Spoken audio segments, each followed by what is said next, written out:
I was sitting in my car, surrounded by sand and soldiers, when I received the news that I was divorced.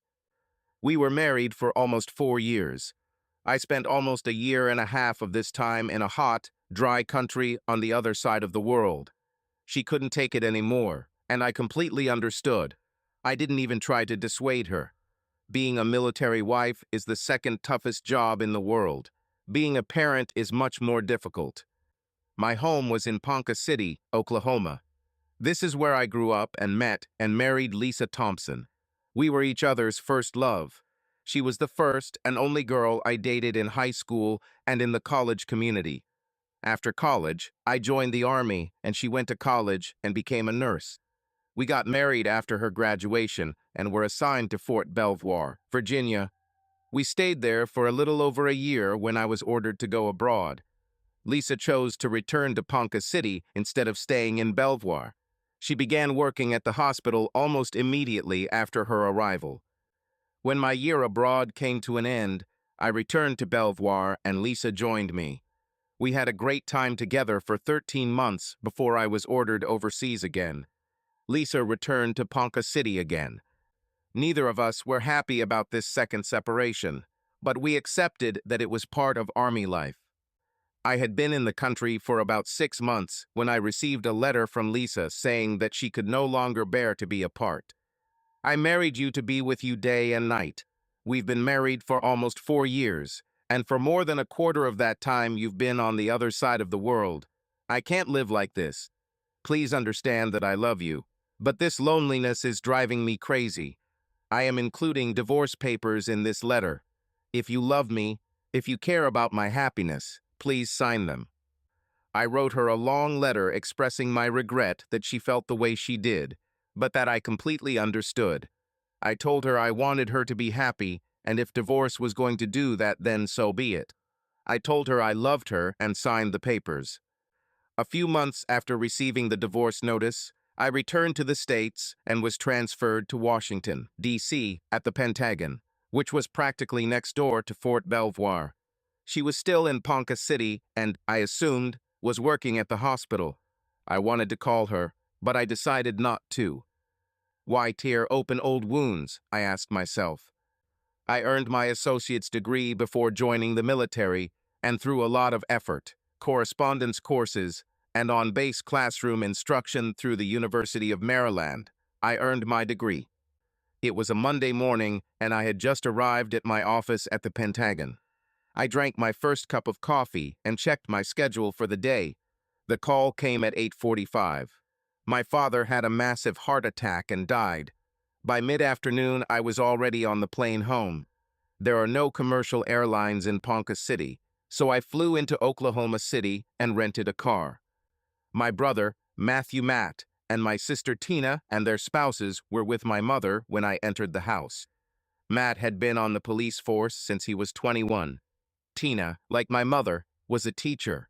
I immediately walked over to my mom, who was sitting on the couch between Matt and Tina. She saw me, and we both started crying.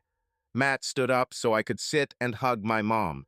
When we both calmed down, she told me that Dad had a heart attack while he was cleaning the interior of his favorite car, a 1957 Chevrolet Bel Air convertible. He died in that car, and he wouldn't have wanted to die any other way. She almost smiled as she said it. The next couple of days were busy with preparations for the funeral. Dad was a veteran, so the military took a lot of the burden off Mom. We 3 children didn't make any decisions. She and Dad discussed what they each wanted, and she did just that. The only thing she asked me to do was to wear my dress uniform to the funeral. It still hung in the closet in what had once been my bedroom. I didn't need it abroad or in Washington. Yet, it just needed cleaning, and I needed to attach my medals and badges. The morning of the funeral arrived, and my mother looked at me, walked over and brushed an invisible speck of dust from my chest. Then she stopped, looked at me, and kissed me. Your father was proud of you. Later that day, Matt and I stood at the casket, greeting people as they passed by. We hadn't stood there long when Lisa, my ex-wife, appeared. I extended my hand to shake hers, but she ignored it and hugged me. I'm sorry, Michael. I was always Michael, never Mike, to everyone. I loved your father. Thanks, me too. She seemed to want to say something else, but couldn't. The end of the day arrived, and the family gathered at Mom's house, enjoying the abundance of food that friends had brought. Mom has shown incredible strength throughout all of this. The sun had just set when the phone rang. Mom and Dad still had a landline. Tina answered. Hello? Pause. Wait. Michael, there's a call for you. I took the phone from her, and she looked at me and raised her eyebrows. Hello, I said. Hello, Michael. Hello, Lisa. This caught the attention of everyone in the room. Can we talk? I don't think we have anything to talk about. You made your decision, and we're both probably better off for it. I'm not so sure anymore. Well, it's water under the bridge. I have an early flight in the morning, so I'll be heading to Oklahoma City soon. I'll spend the night there, so I gotta go. Where do you serve? She asked before I could hang up. Listen, Lisa, I don't have much time to spend with my family. Thanks for coming today. Goodbye. I hung up, turned around, and everyone was looking at me. We're divorced. It's over. I'm fine. She's fine.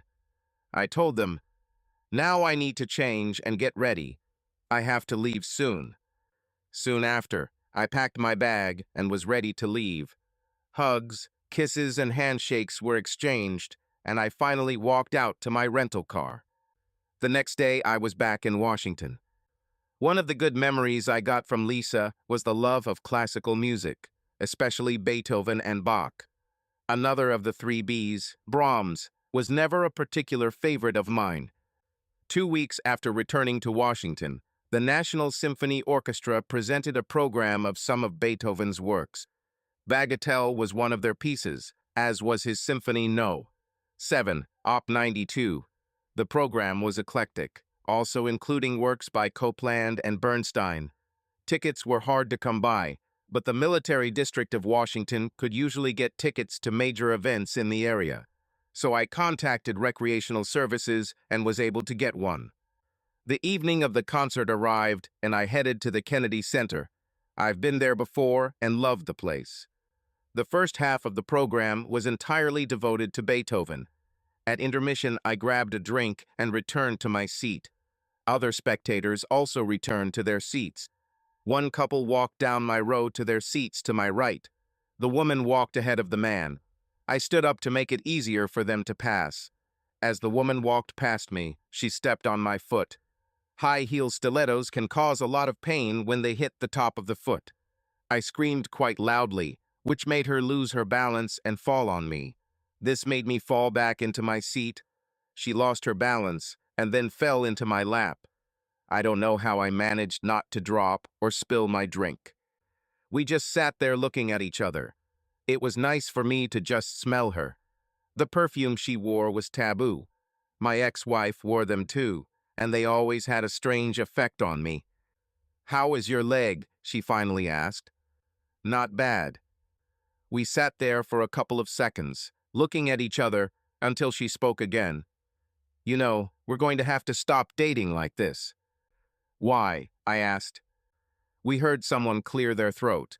We looked, and it was her companion. She gave me one last look and stood up. She smiled and moved down the road to her seat. At the end of the concert, we all left. I found myself behind her. I looked for her companion and did not see him. I tapped her on the shoulder. She turned around and recognized me. "Taboo?" I asked. "Yes. How do you know?" "This is my favorite smell." "And mine too." "Where is your friend?" "He's somewhere in the crowd behind." "Your husband?" "God, no." "Serious relationship?" "No, no." "In that case, will you give me your phone number?" "Rarely. I'm a pretty rare type of guy." She laughed. People around began to be interested in our conversation. Some laughed, others said, "Tusk, tusk." We walked through the foyer to the main door. She stopped. "I better wait for my friend." Would you like some company? For what? 30 seconds? He can't be far away. She laughed. In that case, I think it's time for me to leave.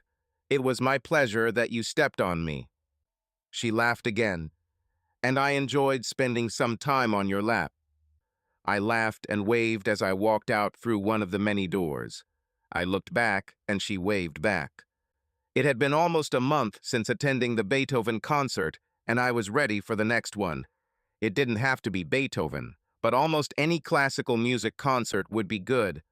I checked the Kennedy Center schedule and saw that there was a concert featuring the music of Maurice Ravel next week. I went to recreational services to inquire about a ticket. There was only one left. I took it. When she gave me the ticket, she said, "We could only get 2 of these tickets. The seats will be side by side, so you will sit next to the colonel's wife." I was a staff sergeant at the time. Military personnel and officers, even wives, rarely communicate in the same circles. In my work, I interacted with 2 colonels and several lieutenant colonels and majors. In the Pentagon, captains and lieutenants were even rarer than staff sergeants. I have never met the colonel's wife. However, this did not bother me because I was going to listen to music. The evening of the concert arrived, and I put on one of my 2 suits and headed there. I arrived at my seat early and was reading the program when I felt it. Taboo. I looked up, and there she was. I stood up and spoke. "I thought you said you weren't married." "I'm not married either." I was told that the colonel's wife would be sitting next to me. "My mother is married to a colonel." She sat down and explained that her mother had received a ticket but was unable to use it. "By the way, my name is Connie. Connie Self." She extended her hand. I took it. "Michael Carter." "So, Mike, do you like Ravel?" "Mike." No one had ever called me Mike before, but I didn't correct her because when she said it, it sounded like "I want you to make love to me." "Yes, especially Gaspard de la Nuit." We talked before the program started. During intermission, we had a drink in the lobby and talked some more. The program ended with Bolero, which some consider the most boring piece of music, but others consider it the most sensual. I belong to the latter. After the start, I glanced at Connie from time to time, and a couple of times I caught her looking at me. It eventually ended, and I decided that if it affected her sensually, she hid it well. I walked her to her car. She opened the door, and I held it. She was about to sit down, but turned to me. "Aren't you going to ask for my number?" I looked at her. I asked her for her number the first time we met, but that was before I knew she was the daughter of a colonel. "Listen," I said, "I'm a staff sergeant. You're a colonel's daughter. I'm sure your father wouldn't approve of you hanging out with someone like me." "Who said anything about inclusion? Friendship does not depend on rank." "That's not what I meant." "What did you mean?" It's just. She smiled at my confusion, got into the car, and drove away. "Maybe you just completely screwed up. Staff Sergeant Michael Carter," I thought to myself. 3 days later, I answered the phone at the office. "Special Operations, Sergeant Carter. How may I help?" "You can help me by writing down 10 numbers," said the sexiest voice I've ever heard, and as she spoke, I could almost smell the taboo she was using. "I'm sorry." "You heard me. Now write them down." She began to name numbers, and I dutifully wrote them down. "Now repeat them," she said. I repeated. "Well done. Now you know what to do with them." "I think I'm starting to understand." "Another well done for you. Keep up the good work, and you might get a gold star." "Yes, ma'am." "Don't make me wait too long." She hung up.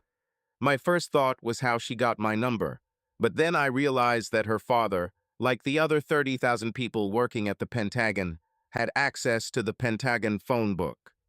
That evening, I used these numbers, but there was no answer, so I left a voicemail. The next evening, she called me. "You didn't hesitate," she said. "You said not to keep you waiting." She laughed. We talked. Same thing the next night, and on to the next one, and on to the next one. However, one night was different.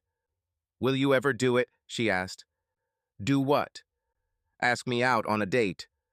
"I would like to, but—" "No buts, damn it. Either you want it or you don't. What's your answer?" "I want to." "Then do it." "Okay. Do you want to go out to dinner with me?" "Of course." "When?" "Tomorrow night." "Great. What time?" "At 7 o'clock." 7, so 7. And she gave me her address. She lived in a 2-room apartment. As she showed me around the apartment, she seemed especially proud of her shoe collection. There were very few clothes in the guest bedroom closet. The rest of the space was filled with shelves. These shelves were filled with shoes. Hundreds of pairs of shoes, and she proudly showed them to me. I was glad that she did not live with her parents. I was still unsure how they would react to her dating a private soldier. We dated for 2 months before we had sex. In fact, it happened the same night I met her parents for the first time. She invited me to have dinner with them. She noticed my hesitation. "Come on, Mike. They won't eat you. They're normal parents." Of course they're nosy, because I've never invited anyone to dinner with them before. "Do they know I'm a private?" "Stop talking about it already. It's just, I'm sorry, it's—" "One more word about your rank, and I'll get really angry, so enough about that." Dinner went surprisingly well. I liked Colonel Jacob Self and his wife Marion, and they seemed to like me. When Connie and I left that night, her father walked us to the door. His parting words, and I believed them, were, "It was nice to meet you. We hope to see you again." That night in her apartment, we undressed and made love. Then sex. We took a shower together. We had sex again, and then we made love again, all to the sound of Bolero. 14 months later, we got married. 14 months later, newly minted Brigadier General Jacob and Mrs. Marion Self became grandparents. The girl was named Ruth, and she was born in Virginia while I was still serving in the Pentagon. Then came granddaughter Carrie, born in Germany, and finally grandson Jacob, while we were stationed at Fort Lewis, Washington. We started calling them Big Jake and Little Jake. Life was good. Big Jake and Marion retired and moved to Florida, while Connie and I found ourselves back at the Pentagon. Connie, the kids, and I were in Florida visiting her parents. Connie and her mother took Ruth and Carrie shopping. Big Jake and Little Jake played in the backyard, and I watched and smiled. My phone rang. There has been an accident. An elderly couple in their new motorhome crossed the center strip and crashed into the car driven by Connie. Apparently, the old man had a heart attack while driving. He died, but his wife was in the back of the caravan and survived with many bumps and bruises after being thrown violently. The 3 of us rushed to the hospital and found that Connie and Marion had died on the spot. Ruth and Carrie were wounded but survived. They were still in the hospital when we buried Connie and Marion. We buried them nearby. The next 2 months were the most difficult of my life. Both of my daughters spent almost 3 weeks in the hospital. Big Jake and I practically lived there. I was heartbroken, but life had to go on. The girls were released, and we went home. But that was not the case. We returned here for the first time since we went to Florida, and the 4 of us had to grieve all over again. Everywhere we looked, we saw Connie. Clean clothes were in an unfolded basket, and a dressing gown lay across the bed. Her clothes are hanging in her closet. Being in this house with her around everywhere was almost as bad as losing her a second time. The 4 of us cried for days, but it was even worse for Ruth and Carrie. They never had the opportunity to say goodbye to either their mother or grandmother because they were in the hospital and could not attend the funeral. It was difficult, but every morning I got up, got the kids ready for school, and went to work. It took a long time before I became productive again. The children missed their mother as much as I did. It didn't take me long to realize that being a single parent of 3 young children is incredibly difficult. 3 years after Connie died, I left the Army. The children and I returned to Oklahoma. We bought a nice house not far from my mother. My brother and sister also lived nearby. My kids seemed to enjoy spending time with their cousins. Connie was an only child. It took me a while to calm down, and after a few months I started to worry. I applied for and received a substitute teaching position at one of our two high schools. If all goes well, I will be hired full-time next school year. Life was going well, but I still missed Connie, as did the kids, of course. One Saturday evening, Ruth began complaining of pain in her side. It got worse, so I hurriedly took her to the hospital. My sister Tina came to pick up little Jake and Carrie. At the hospital, she was immediately sent for surgery and her appendix was removed. I was going to spend the night with her. She was sleeping, and I fell asleep sitting next to her on the chair.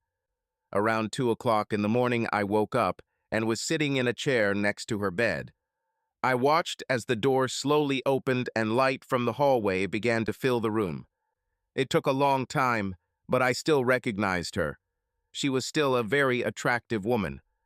"Hello, Lisa," I said. She hesitated. Then recognition overtook her. "Oh God, I didn't know you were here." "Well, I'm here. Come in."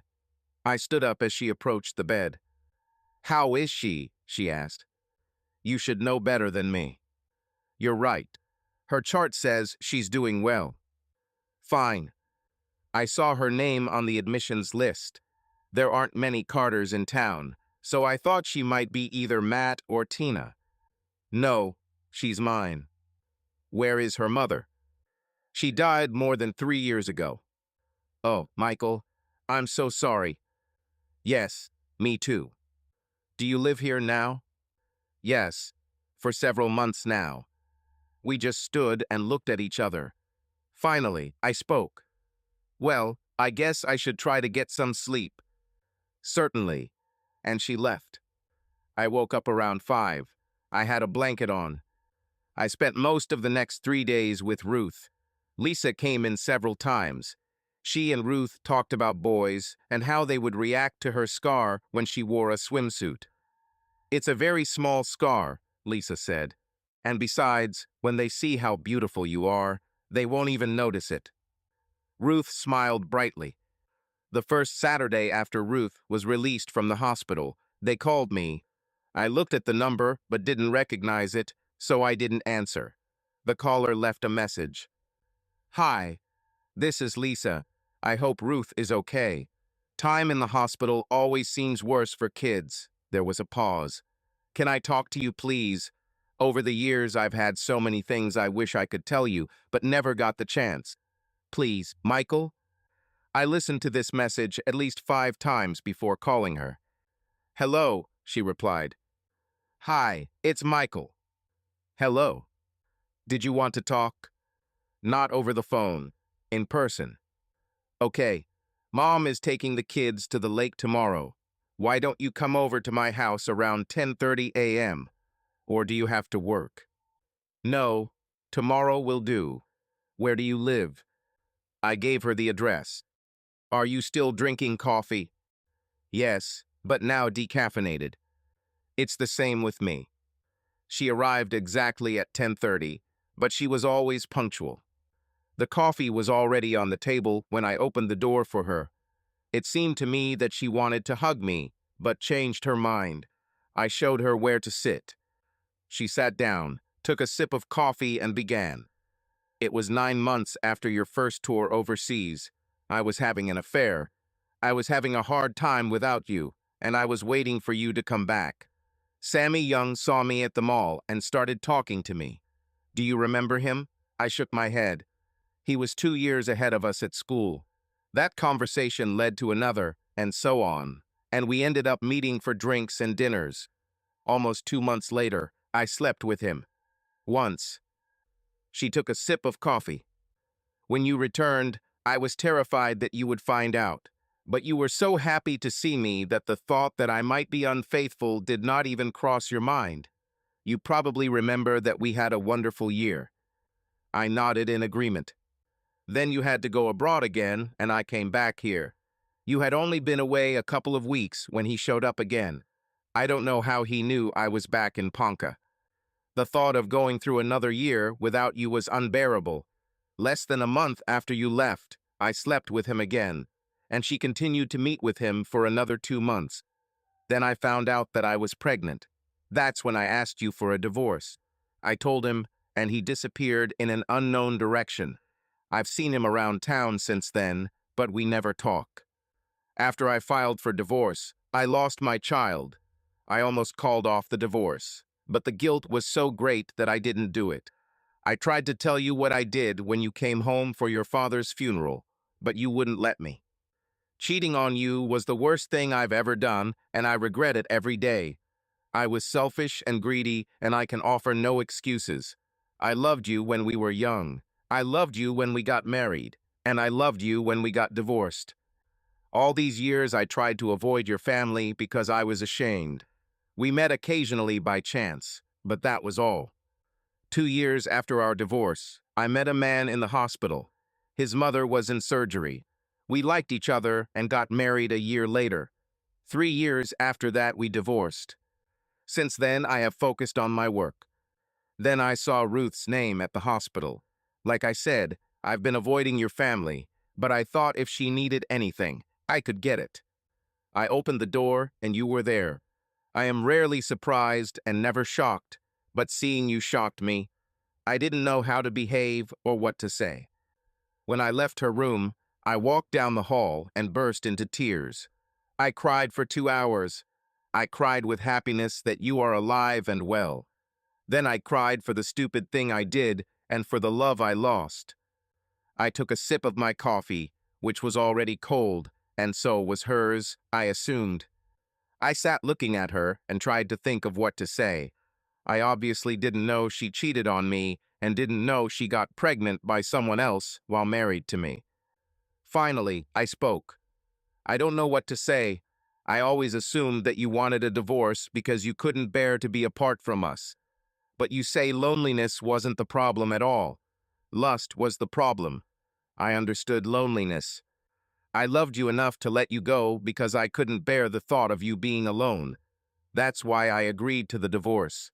But betrayal is difficult for me to comprehend, even after so many years. The idea that you slept with another man while you were married to me is something I find difficult to come to terms with. I loved you enough to let you go, and while I was crying over losing you, you had a child with another man. I stood up, walked over and picked up her cup, taking her to the kitchen. I think you should leave, I said as I walked. Michael, please. Goodbye. She slowly stood up and walked to the door, opened it and turned to me. Michael, Goodbye. Why the hell did she have to tell me this? Does it matter after all these years? And why does this affect me so much?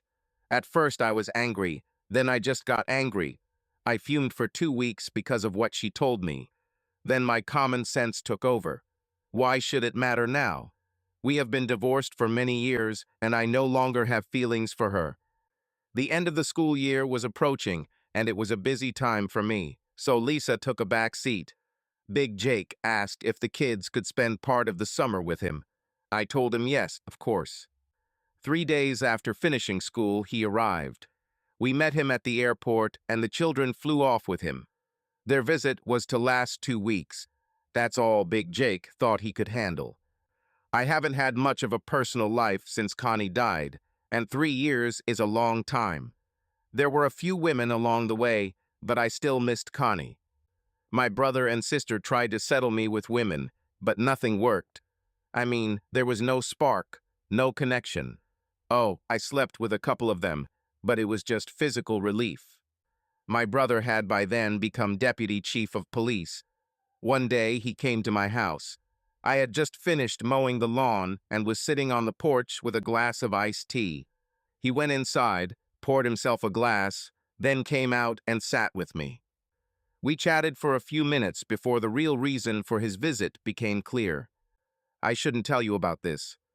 But since this is a matter of public domain, I think it's okay. Lisa has been arrested 3 times in the last few weeks for public intoxication. Every time my officers tried to bring her in, she would spank them and tell them to keep their hands off themselves because she belonged to Michael Carter. The first time she said it, the officer thought it was funny and told me. Then she said it 2 more times. Her father bailed her, and the DA decided not to pursue the case. When it happened for the last time last week, she decided to check into an alcohol rehab program in Tulsa. She's there now. I shook my head. Why are you telling me this? Her father thinks it had something to do with you. He didn't know you were back in town until the first time Lisa got drunk and started talking about seeing you and your daughter. When she sobered up, he asked about it, but she didn't discuss it. The last time he remembers that she drank at all was during your divorce. He told me that she usually doesn't drink much. I sighed. My question is the same. Why are you telling me this? Honestly, I don't know. It just seems like she's screaming for help, and you're the person she seems to be reaching out to, or for. I took a deep breath and told him about our last conversation. Oh my God, he said. Do her parents know? I have no idea, but if she didn't tell them, I'm certainly not going to. We talked until his radio started calling him, and he had to leave. Over the next 3 days, I mostly thought about Lisa and what she had done to our marriage. Loneliness versus betrayal, love versus passion. The more I thought, the angrier I became. I don't owe her anything, so why do I think about her so much? I didn't have an answer, but the next day I called Lisa's father and asked if I could meet him and his wife. When I arrived, we shook hands and Lisa's mother offered me iced tea. In the Oklahoma summer heat, no one can say no to iced tea. I hadn't been to this house for many years, but looking around, nothing seemed to have changed. How can we help you, Michael? He began. I don't know myself, I answered. I heard that Lisa had been arrested and was in a rehab program, and I wondered if there was anything I could do to help. To be honest, we don't know ourselves. Everything was going fine until she was arrested the first time. Then we found out that you were back, said her father. We don't know what to do, Michael. She seems so sick, and she doesn't want to talk about it. We're getting old, Michael, and we'd like to know what we can do to help her. But we just don't know, her mother said, holding her husband's hand tightly. Would it help if I saw her? I asked. We've talked about it, and we're not sure if it will help or hurt, but it's probably worth a try, her father said. The next day I went to Tulsa. I checked in at the front desk and headed to her room. She sat in a chair, looking at the gardens. She turned to see who was coming in when she heard the door open. Her eyes widened when she saw me. Hi, Michael. I didn't think I'd ever see you again. Why is this? I thought you hated me after our last conversation and how you kicked me out of the house. I don't hate you, Lisa. I never hated you, but I hate what you did. She came up to me and looked me straight in the eyes. Me too, Michael. I hate it with every fiber of my being, but I can't change it. So I lived with guilt and self-hatred all these years. There were only a few days when I didn't think about it. Those days were a blessing. She turned and walked towards her bed, sat down on the edge and fell silent with a thoughtful look in her eyes. Then she spoke again. Why are you here? I'm not sure. I talked to your parents and... She interrupted me and jumped up. Oh God, Michael, you didn't tell them, did you? It would have killed them. No, I didn't tell them, I said, sitting on the windowsill and looking at her. It's up to you if you ever want to. I would never tell them. Never. It would ruin them. She sat down on the bed again. That's up to you. There was a pause, and she began to cry. Are you okay? I don't know. I thought I did, but now I'm not sure. I started drinking after the last time I saw you. I wanted to drown myself in alcohol because I thought it would make the memories go away, but it only made them stronger. It brought back every detail. She fell silent. Do you remember what you wrote in your letter when you sent back the divorce papers? Most. I remember every word. I still have it, and I've read it at least 1,000 times. You wrote that if divorce would make me happy, you're happy to sign the papers. That's all you wanted to do in this life, and the thought about being single hurting you, and if divorce will make me happy again, then you sign the papers with joy. I loved you from the day I met you, you said. Signing these papers was one of the easiest things I've ever done because it will make you happy, and you signed it. I cried when I first read it, and I cry every time I read it now. She turned away and started crying. There was silence in the room for a long time. I sat on the windowsill and looked at her. I felt powerless to help her. I wanted to cry a little myself. I stayed with her until it was time to go to dinner. She didn't want to go, but she had to. She acted like she wanted to hug me, but just like before, she was afraid to touch me. When I left, I drove straight to her parents' house. "Why is she there?" I asked. "We don't know for sure. It was her idea. She said she had to stop drinking, and they would help her." "Has she ever had a problem with alcohol?" "Never." "What caused the beginning?" "We thought you could answer that question because we don't know." "I'm no expert, but I think her problem is that she's hiding from something. I think she should go home. I don't think they can help her there." I expressed my opinion. "I agree," said her father. "I'm not sure," her mother said. "With your permission, I would like to visit her again tomorrow." "Of course," they said unanimously. I was there the next morning bright and early. She was in the dining room, having breakfast. Her eyes lit up when she saw me. "You're back," she said with a huge smile. "Yes. Would you like some coffee?" "I want to, but not here." "Where?" "At your parents' house. Why don't we have lunch with them?" "Are you serious?" "Yes. What do I need to do to get out of here?" "Don't know." "Do you want to stay here?" "Not if you want me to leave." "Then let's leave." We went to her room, collected her things, and went to the register. "I'm going home," Lisa announced, and we left. As soon as she got into my car, she called her parents. "Hey, Mom, I'm on my way home." Pause. "Michael will bring me." Pause. "We'll be there soon. Love you. Bye." The rest of the trip passed in silence. Neither of us said anything, but I felt her gaze on me every minute of the journey. It was as if she was trying to remember me in case I suddenly disappeared. It was similar to the day before when she kept me in her sight the entire time I was with her.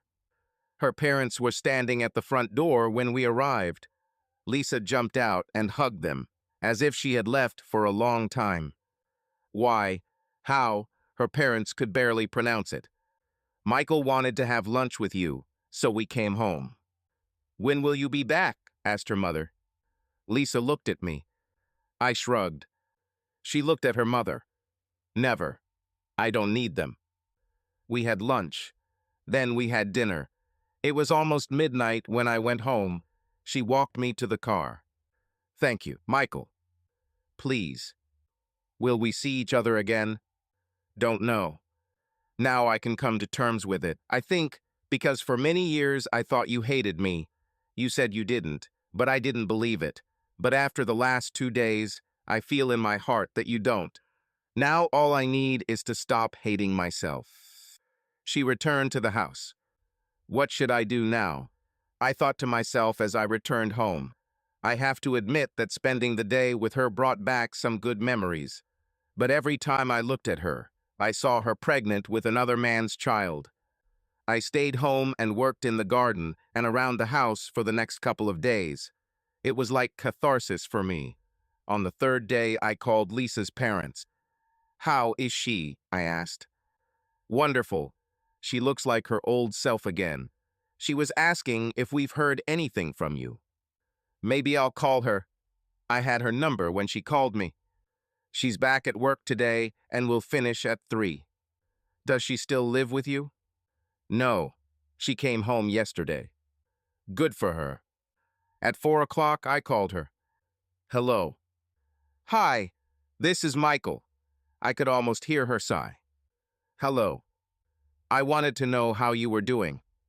Okay, Michael. Thank you. Listen, if you haven't eaten yet, would you like to grab something to eat at Enrique's? There was silence. Hello? Oh, sorry, Michael. You caught me off guard. I understand. Another time then. No, no, I'd love to go. I couldn't figure out why or when I decided to invite her to dinner, but I never found an answer.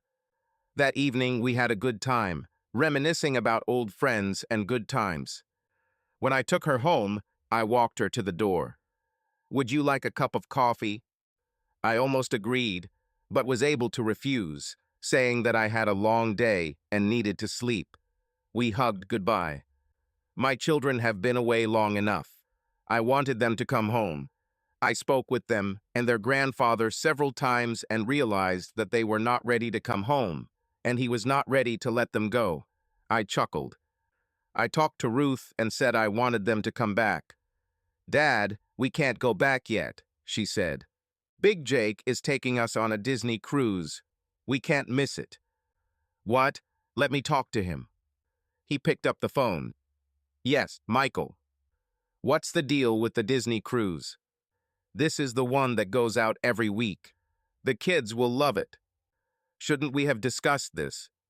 No, I'm their grandfather. I can do whatever I want with them. It's in the grandparents' manual, but they'll need passports. Could you send them by express mail, please? Shouldn't a parent have a say? No. When it comes to relationships between grandparents and grandchildren, parents become nothing. I laughed. Okay, Jake, but if something happens to them. Now he laughed. Everything is under control, Michael. Enjoy another week on your own. Maybe I'd rather see my kids. It's a shame. You lost this time. We both laughed. I sent their passports by express mail. Maybe if they were at home, I would have less reason to call Lisa. But as it was, I was able to wait 2 more days. Hi, Michael. Hi. I was wondering if you would like to go to Oklahoma City on Friday. There's a symphony orchestra. It was Lisa who first introduced me to classical music. However, the program they were going to perform consisted entirely of Beatles, but I didn't tell her that. I should have known better, because she knew. You know they're going to do a Beatles tribute, right? She laughed as she said this. It's okay. We don't have to go. No, I'd really like to go. We often went to Oklahoma City to see the symphony and spent the night there each time. This time, I didn't plan to stay with her overnight. Friday morning arrived and Lisa called me. I won't be able to go with you tonight, she said. I was tempted to ask her why, but I didn't. I thought she might offer a reason herself. She didn't do this. But thanks for inviting me. It means a lot to me. Maybe another time, I said. Hope. So perhaps she was getting used to my presence and forgiving me. She could finally begin to forgive herself and go back to the life she led before I came back. Lisa and I didn't communicate at all for the next 2 weeks. Finally, my children were returning home. I went to Oklahoma City and met them. Big Jake came with them. I tried to persuade him to stay with us for a few days, but he wanted to go home. There were many tearful goodbyes. Well, he and the girls cried. Little Jake stood nearby, embarrassed by his sister's and grandfather's public display of affection. They didn't stop talking the whole way home, and I learned more about Disney World and Disney cruises than I ever wanted to know. 2 days later, 4 of us were in the supermarket.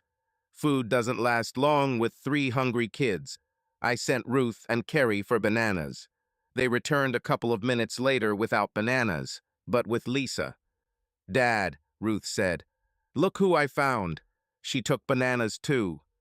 Ruth remembered Lisa from her short stay in the hospital.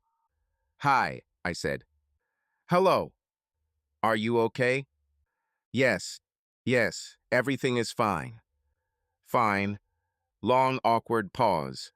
Well, I guess it's time for us to go. Let's go, kids. Of course, she said. Maybe we'll see each other again. I watched her leave and part of me wanted to follow her and ask her what happened between us. Then I thought we never existed. It was just me trying to help an old friend who turned out to be my ex-wife.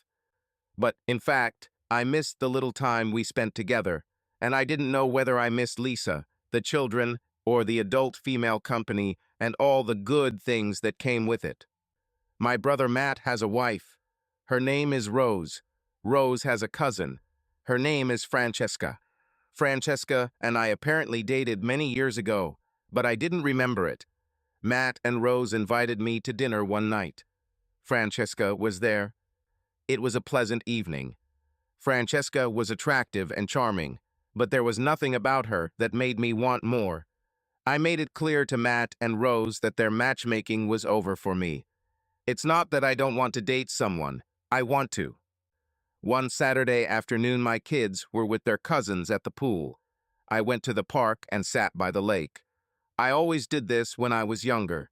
This was my fortress of self-isolation. Even when the park was full of people, I felt alone. I remembered my life, my marriage to Lisa, our meeting and courtship of Connie, marriage, her death, my army career, and my 3 wonderful children. I was a happy man. I fell deeply and passionately in love with 2 women and realized that this is the only way to love. I reached a point where it didn't matter that Lisa cheated on me. If we had not divorced, I would never have met Connie and I would not have had my children. The reason for the divorce no longer mattered. I woke up. I wanted to return to my children. I turned around and almost crashed into Lisa. I watched you for over an hour. You didn't move, she said. I thought. That's what I thought. You always spent a lot of time here when you were trying to figure something out. Yes, it is. You and I used to come here and park right there. She pointed to a place that I remembered well. I remember. This is where we kissed for the first time. I smiled. She hit me on the shoulder. This is where you seduced me for the first time, and I was still very young. Seduced you? Yeah, you almost attacked me. We walked to the picnic table and sat down. It's been a long 2 weeks, she said. I missed you. And I want you too. Do you know why I couldn't go to the symphony with you? I decided it was none of my business. That's your business. She fell silent. When we went, we always stayed overnight. We took a hotel room and took wine and cheese with us. When the weather was good and depending on the floor we were staying on, we turned off all the lights in the room, sat on the balcony naked, drank wine and ate cheese. Then we went back inside and made love. We never had sex. Michael, we always made love. I remember. That's why I couldn't go. I couldn't bear the thought of sitting next to you, listening to the music, and knowing that we'd come back here when the concert was over instead of going to the hotel. We sat there for a long time before I spoke. I can understand that, but what happened in the last 2 weeks? Honestly? Yes. I don't trust myself around you. You just said I almost attacked you there the first time we had sex. The truth is, I have a hard time keeping my hands off you every time I see you. Right now, I could easily have sex with you and not care who sees it. We looked at each other for a second before looking away. Then she spoke again. I came to the conclusion that you would never love me again, or want to make love to me, or even just have sex, so I stayed away. I believe we are friends, I said. And me too. There was a long, empty pause. Well, I have to go. I came here to think, but if I stay, I'll only think about you. She started walking towards her car. I approached her and walked next to her. Somewhere along our walk, we held hands. At her car, I opened the door for her, and she started to get in. Lisa. She stopped and looked at me. How many men have you dated since your last divorce? She looked at me. 3. Did you sleep with them? With one of them. Twice. She got into the car and drove away. I watched her drive away. I don't know why I asked her about this. It was none of my business and had nothing to do with anything. I went home.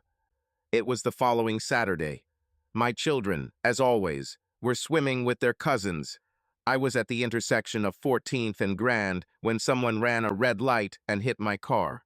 I woke up in the hospital. My left arm was in a sling. I looked and my mother, brother and sister were looking at me. Mom leaned over to kiss me on the cheek. She took my hand. "How are you feeling?" "It's like I've been hit by a truck." My brother laughed. In fact, that's what happened. The driver was under the influence of illegal substances. We put him in jail.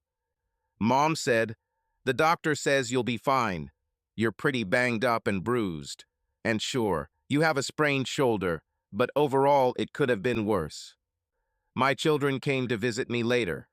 The girls were crying, and Jake was fascinated by all the tubes and wires. It was late in the evening, and I convinced everyone to leave because I wanted to be alone. I'm tired of the company. Dinner that night was a hamburger and fries.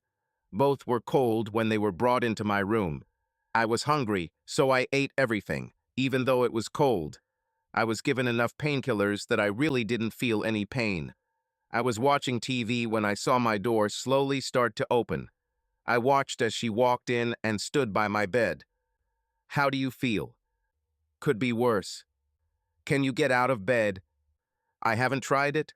I guess they don't want me to." "Okay," she said, then leaned over and kissed me. A long, slow kiss that went to the depths of my soul and told me that she really meant it. "I've wanted to do this ever since I saw you here with Ruth. Now you can call management and complain if you want. But I did it, and I'm not sorry. After I saw you at the lake, I decided that I still love you, and if I have to break my heart, then so be it." Then she left. I stayed up until 2 in the morning trying to figure out what I thought about that kiss and her statement. I pressed a button on my TV, nurse call, and bed controls, and the top of my bed lowered to a horizontal position. I knew I liked her kiss, but I couldn't decide if it was because it was her or because I was so desperate that kissing any woman would have the same effect. Eventually, I fell asleep. When I woke up at 7 in the morning, my mother was here. We did the usual "how are you" ritual before she sat on the edge of my bed and took my right hand, holding it and stroking it. Then she asked, "What's going on between you and Lisa?" "What are you talking about?" I asked as I released her hand and reached for the button to raise the top of the bed so I could sit down. When I arrived, she was sitting in that chair, sleeping under the covers. Was she here all night? "I don't know. It was after 2 when I fell asleep. She wasn't here then." "Well, she woke up a minute or two later, greeted me, and said she'd go check if your breakfast was ready. Then she left. That was 15 minutes ago." Then the door opened and Lisa came in with my breakfast tray. She placed it on the table and positioned it so that the tray was directly in front of me. There were scrambled eggs, but I told them you preferred your eggs soft-boiled, so they changed the order. "So, are you still eating them like that?" She took the lid off the plate and 2 perfect eggs stared back at me. "I also told them that you prefer ham to Turkish sausage or bacon." She looked at me and smiled. She then placed a napkin on my chest and began cutting up my ham and eggs. Then she took my fork to bring the piece to both of them and brought the fork to me. "What are you doing?" "I'm not helpless." "That's basically what you are. Your left arm is in a sling and you're left-handed. You can't feed yourself because you've never been able to use your right arm for anything useful, so just open your mouth like a good boy."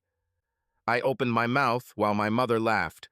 I remembered the cold hamburger and fries the night before and didn't remember having any problems with the food, but I decided not to say anything.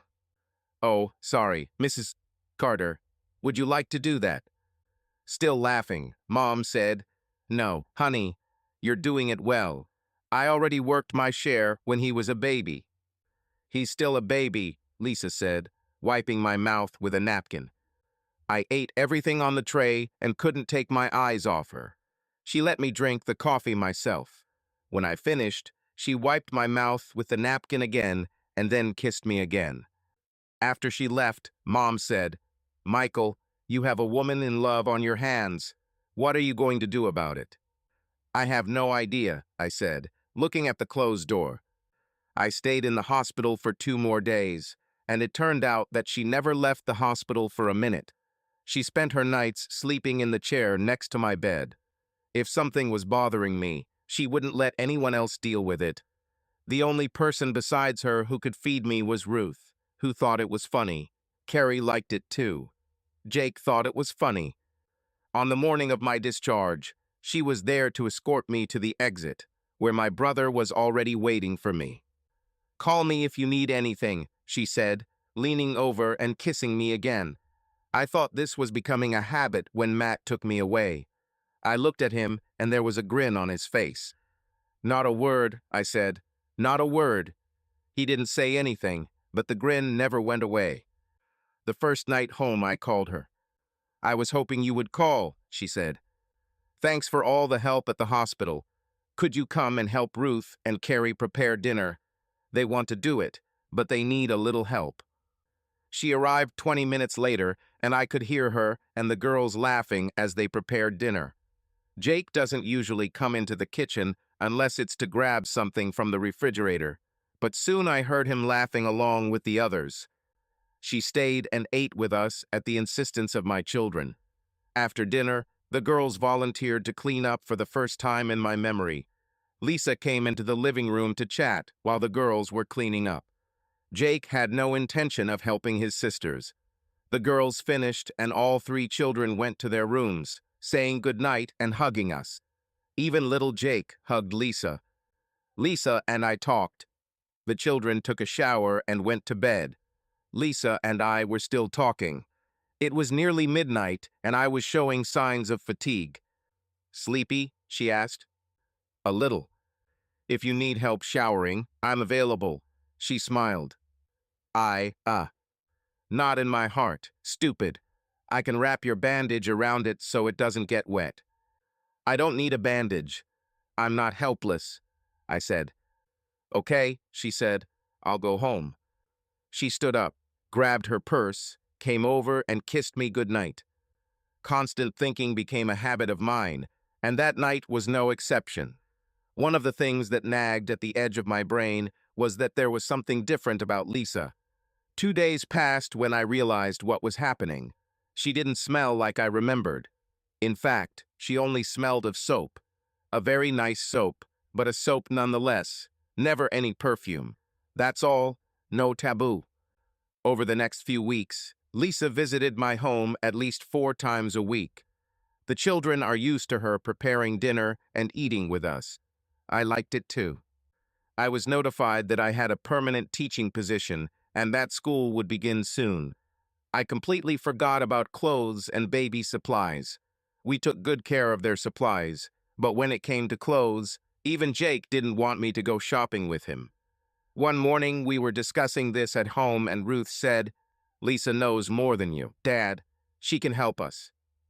She might not be available. Call her." I put the phone on speakerphone. Her phone rang. "Hi, Michael." "Hello? I have a rebellion on my hands." "Mutiny?" "Yes. It's time to buy school clothes, and my 3 ragamuffins aren't sure about my choice." There was a chorus of agreement. Lisa laughed. "That's because you shouldn't choose girls' clothes." Ruth and Carrie applauded. "Me too," Jake squeaked. "So they want you to come with us." Silence. Then I heard a sob. "Really?" she asked. "Is it true? If you don't have time, they'll have to deal with me." "No, I'll find time." "When?" "Now." Their unanimous answer came. "Did you hear that?" I asked. "Yes. Yes, I will do it." I could almost feel her smile. We picked her up and went shopping. This went on until late in the evening, and I have never seen my kids have more fun. We returned home and ordered pizza for dinner. They started trying on the things they bought, and we had a big party. It was getting late, and I asked Lisa if she was ready to go. She looked around. The kids were still messing around and eating the leftover pizza. "Not really, but I think I should." "Okay, kids, I'll take Lisa home. take a shower, and go to bed. When I return, you should all be asleep." We drove to her house in silence. I walked her to the door. For the first time in years, I initiated a kiss. "Thank you for today," I said.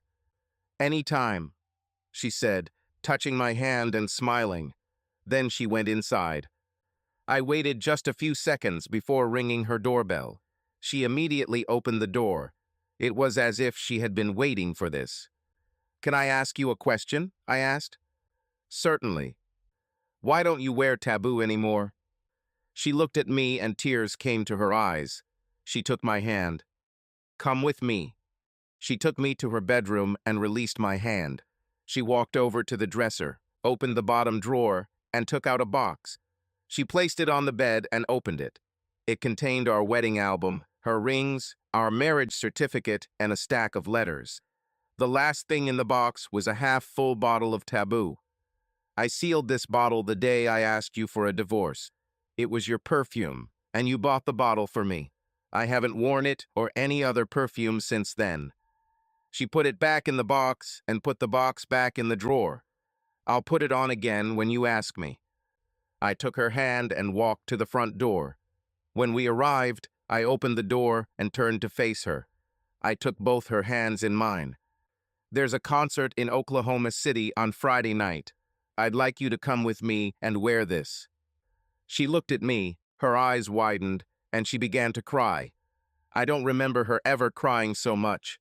I didn't know anyone had so many tears. She couldn't stop, so I went back into the house, closed the door, and hugged her. It took her a long time to stop. As she did so, she reached into my right back pants pocket and pulled out a handkerchief that she must have remembered me always carrying there. She stood and wiped her eyes. "Seriously?" she asked. "Seriously. Are you kidding?" "I am not kidding." "Should I take a bag?" She asked the question in a way that almost begged me to say yes. I smiled. "Just your toothbrush. You won't need any clothes." I picked her up on Friday afternoon. She was beautiful and wore taboo. The trip was quiet.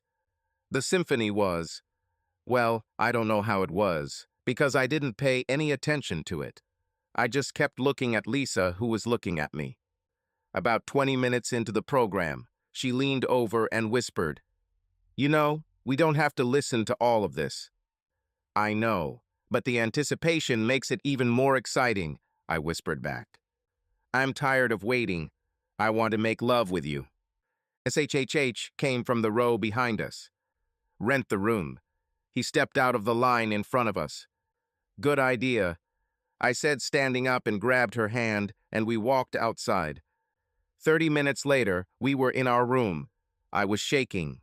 She was shaking. The whole room seemed to shake. I walked up to her and hugged her. "Would you like some champagne?" I asked quietly in her ear. "No, all I need is you." To hell with what came before. It was here and now, and I wanted it. We lived on the 10th floor of the hotel. Our room faced a busy street, but we didn't care. After our first lovemaking, we went out onto the balcony with glasses of champagne and sat naked watching the traffic below. Then we went back inside and made love again. The drive home was like old times. We were young lovers again. I drove her home, but before I left, we had sex. A couple of days later, Lisa came to our house for dinner. I grilled steaks and shrimp. As soon as Lisa entered the house, the children rushed to hug her. When Ruth approached her, she stopped and looked at her. "You smell like my mother," Ruth told her. "What?" asked Lisa. "You smell like my mother. She wore the same perfume." Lisa looked at me with narrowed eyes. The rest of the meal, instead of being entertaining, was tense. The children didn't notice this, but I, of course, did. Every time I looked at Lisa, she shot arrows at me. Finally, dinner was over. "I have to go," Lisa said. "I'll walk you to your car," I said. I tried to hold her hand as we walked to her car, but she pushed me away. I opened the door for her, and she turned to face me. I thought it was me, but it wasn't me. It was her. "You didn't want me. You wanted her back." That's why you asked me about perfume. You just wanted a part of her back. It is not true. Of course I like. No, I like this perfume, but you got it first. If anything, maybe I was attracted to her because of you. She got into her car and drove away. A whole month passed, and she did not allow me to talk to her. She blocked my number, and a couple of times when I went to her house to try to talk to her, she wouldn't answer the door. One day when I saw her at the mall, she walked the other way. The children couldn't understand it, and no matter how hard I tried, I couldn't explain it. One Saturday evening, the children and I went to the cinema. It was some kind of girly movie that Ruth and Carrie wanted to see, but Jake and I were afraid. The movie had not yet started, and the lights in the house were still on. "Isn't this Lisa?" Carrie asked. I looked, and she was walking down the aisle to her seat. She was followed by the man sitting next to her. "Yes, that's true," I said. "Can we go say hello?" she asked. "I don't think so." The lights went down and the movie started. Whenever the lights in the movie got bright enough, I would look where she was sitting. One day I saw them take turns sucking water from the same straw in a drinking cup. When the film ended, we left. Lisa and her companion saw us in the lobby. She came up and greeted the children. She never introduced her life partner and never spoke to me. When they left, I heard him ask who we were. "This is my ex and his family," she told him. Life went on. The Christmas holidays had just started, and I was trying to finish my Christmas shopping. My mother, my brother and his family, and my sister and her family were taken care of. I still wanted to do more for my kids, so I walked around the mall. I found myself in the only men's store in the shopping center. There were several shops for women, but only one for men. I was looking at suits because mine were getting old and a little worn. The salesman walked with me. I didn't need anyone to do it, but I didn't stop her. After I had seen everything I wanted to see, I thanked her and went to leave. When I left, Lisa was standing at the large open door. I started just walking around her, but she started talking. "Find something you like." "Why do you care?" I kept walking. She was close enough to me that I knew she wasn't wearing taboo. "Do you want to talk?" she asked. "I don't think we have anything to discuss." I said, "Keep going. You said enough when you accused me of not wanting you, but wanting Connie back. If you want to talk, you can talk to your boyfriend." "He's just a friend." "Apparently, a good friend. Good enough to share a straw with." She was still a step or two behind me, but she caught up with me and grabbed my arm. "What are you talking about?" I freed myself and continued walking. "I saw you drinking from the same straw." He dropped his drink and we shared mine. "What's bad about it?" "Casual friends don't do things like that. This is what close friends or lovers do." She stopped. "I didn't do it." "What are you saying?" "You heard my every word. You are clever. You understand English." I kept walking. She hurried to catch me. "You accuse me of." I stopped and turned to look at her. "Are you sleeping with him?" "What?" "Are you hard of hearing?" "What right do you have to ask me about this?" When I asked her at the lake how many men she had dated since her divorce and whether she had slept with them, she answered without hesitation, but now she became defensive. "I have no right to do this, but I thought we were getting to a place where, oh, damn, I have to go," and I turned to leave. She grabbed my hand and stopped me. "I'll sleep with whoever I want. Do you understand this? I don't belong to you and never have." "You're right. I've never done this. You always slept with whoever you wanted. Even marriage didn't stop you." I reached out, took her hand off mine, and went home. The children and I had a wonderful Christmas. Matt and Rose were invited to a New Year's party in the neighborhood. They asked me to come with them, and I took a step that was completely unlike me. We hadn't been there long when Lisa and a man I recognized from the film appeared. I told Matt I was leaving and explained why. "Oh my God, Michael, are you going to run away every time you see her with someone?"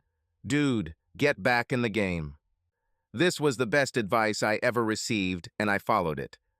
I grabbed the beer and started swirling it. Eventually, I found myself in a small group, and we were joined by Lisa, who seemed to know most of them. They had no idea that Lisa and I had any history, and we gave no indication that we knew each other. "How's Timmy?" someone asked. "He's fine," Lisa replied. "He's there. He wants a drink." "Is he a keeper?" asked one of the ladies. I didn't look directly at her, but I felt that she was looking at me, so I looked back. Our eyes were locked on each other when she answered, "Maybe, for someone." She apologized and left. They seemed like a good couple. Someone from the group said, "Yes, but something is wrong. Timmy is a little upset. He likes her, but apparently she has some problems, and he doesn't know whether to wait. He says she treats him like her brother." Oh shit. Unrequited love. The worst possible. I feel sorry for him. Someone else said. That doesn't mean he didn't get her. Added one more person. She doesn't have fun with anyone. She has been my friend for a long time, and we work together at the hospital. Every now and then she starts crying, and none of us knows why. Personally, I think it's because of her ex-husband. She still loves him, and he must not treat her well. "How did you know that?" I intervened. "I do not know exactly, but I know she has a picture of him in her work locker, and oh my God, it's you, you're her ex." There was a general noise. They were talking among themselves and stealing glances at me. I left them and headed to my car. On the way out, I met Matt. "I'm leaving," I told him. Lisa and Timmy were standing at the kitchen counter with another couple. Our eyes met as I walked past them. I was almost in my car when I turned around and walked back. I approached them. She was simply wiping her eyes. "Sorry, but I would like to talk to you," I told Lisa. "Why?" "I just want to ask you a question." Pause. "Please." "Sorry, Timmy. I'll be right back." We went out onto the sidewalk. "It's far enough. Ask your question." Actually, there are several of them. First, "Do you have a photo of me in your locker at work?" She looked back at the house. "Yes." She turned away from me. "Why?" There was a long hesitation. "This is important, Lisa. Please respond." She turned to face me. "Because I love you." "Then why didn't you tell me?" "Because you're an asshole." "Okay, I'm an asshole, but I'm an asshole who loves you." Her eyes grew huge for a second and then narrowed. "I don't know if I believe you." "This is true. You accused me of sleeping with Timmy. I do not care anymore. I cheated on you and another man got me pregnant. It was a long time ago and far away. Once you forgive me, you will never be able to bring this up and throw it in my face. I have already forgiven you." There, on the street, she attacked me in the same way as at home. We hugged and kissed. 2 cars drove by and honked. She put her hands on my face. "The last man I slept with besides you was the one I told you about at the lake. One of 3 men I dated after my divorce. Timmy and I are friends. Nothing more. He wants there to be more, but I can't." We're back to the party. Timmy stood in the doorway. We approached him. "I'm so sorry, Timmy," she said. "I understand." He looked at me. "I'm guessing you'll take her home, so there's no reason for me to stay here." He left. The party took an interesting turn when Lisa and I walked hand in hand. There was a lot of whispering and instructions. When Matt saw us, he just started laughing. We stayed for about 30 minutes more. Exactly at midnight, we lay in her bed and stroked her. She became an almost constant companion in our house, but she never spent the night, and I never spent the night at her house. Except, of course, for those weekends when the kids spent the night at one of their cousins' houses. Depending on what shift she worked, Lisa and the girls would often cook dinner, and on those nights Lisa would usually stay until midnight. She worked nights, and one morning after her shift, I picked her up at work and brought her to my house. It was Saturday morning, and the girls prepared breakfast for us. After the five of us ate, Lisa and I washed the dishes. She sat there for a couple more hours. I saw how tired she was, so I took her to my room and told her to sleep for a few hours. I closed the door and turned to go back to the living room. Ruth stood there. "Do you love Lisa?" she asked. "What do you care about this? Curious one. Answer my question, Dad." "Fine. Yes, I love. More than Mom." "Oh my God, no, sweetie. This is a different love." "How else?" "Let's see if I can explain this." I stopped, took a deep breath, took her hand and walked down the hallway into the living room, talking as I walked. "Do you love your brother?" "Certainly." "What about your sister?" "Don't be stupid, Dad. Of course I love." "What about me? What about your grandfather?" "What do you want to say, Dad?" "I want to say that we can love many different people, and that love takes many forms. But that does not mean that we love one person more than another. It just means we love it differently. You understand?" "I think so." I laughed. Lisa slept until noon and then spent the rest of the day with us.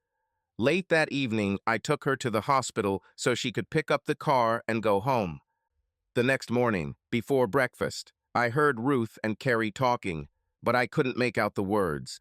As usual, Jake was only interested in breakfast. Ruth and Carrie came to have breakfast. Carrie spoke first.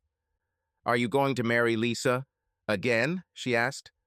"I would like to, but a lot depends on you three." "Why us?" asked Ruth. "Well, if I ask her to marry me and she says yes, that means she'll move here and live with us." "Would you sleep in the same bed?" Carrie asked. "Certainly. Married people always sleep together unless they are mad at each other," Ruth said. "How did you know that?" I asked. "Dad," she said, as if I was the biggest dumbass in the world. "How many kids at my school do you think live with both biological parents?" I shrugged. "Less than half. Don't they teach you this kind of stuff in college?" I must have missed this lesson. Little Jake spoke. "If you marry her and she lives here, does that mean she will cook for us all the time?" "At least part of the time," I told him. "But we will have to do our part. She will be a wife and stepmother, not a housewife or a slave." "I'm fine with that," he said. Ruth and Carrie shared his opinion. The children and I spent a week choosing a ring. I thought about getting her old rings out of the box in her room, but decided it should be a fresh start with a new ring. The day we bought them, Ruth called her and asked her to come. When she got there, 3 children ran into the driveway and nearly dragged her out of the car and into the house. They took her to the middle of the living room and told her to stay here and don't move. Then they just stood there and waited for me. "What's happening?" asked Lisa. "Daddy wants to ask you something," little Jake said, almost choking with laughter, while his sisters tried to shush him. I was in my room trying to calm down. I had no doubts about wanting to marry her, but one of her comments made me think. "Once you forgive me, you will never be able to bring this up and throw it in my face." It was true. My parents taught me that if you give someone a gift, you can't take it back, and it's none of your business what they do with it. If they want to give it to someone else, they can do so. They also taught me what Lisa told me. Once you forgive someone, no matter what they did, you can't take it back, and you can never bring it up, so you better be sure you really want to forgive them. As little Jake once said, "It suits me." I walked into the living room, and she stood there, looking at my 3 troublemakers and wondering what was going on. Or maybe she knew, or at least suspected. It only took a few seconds for me to realize that she had no idea, because the second I fell to one knee, she passed out. I never asked her because as soon as she came to her senses, she started saying yes, yes, yes. The wedding took place 5 months later. Her father gave her away for the 3rd time. This was the 2nd time he gave it to me. "I don't want to do this again," he said at the altar. "You will not have to," I told him. "It's forever." I smiled looking at her and inhaled the almost 20-year-old taboo. Subscribe to our channel so that your love doesn't cheat on you, and go ahead and listen to the next story, because this story is nothing compared to the next one. If you're under 18, don't even think click to the next one.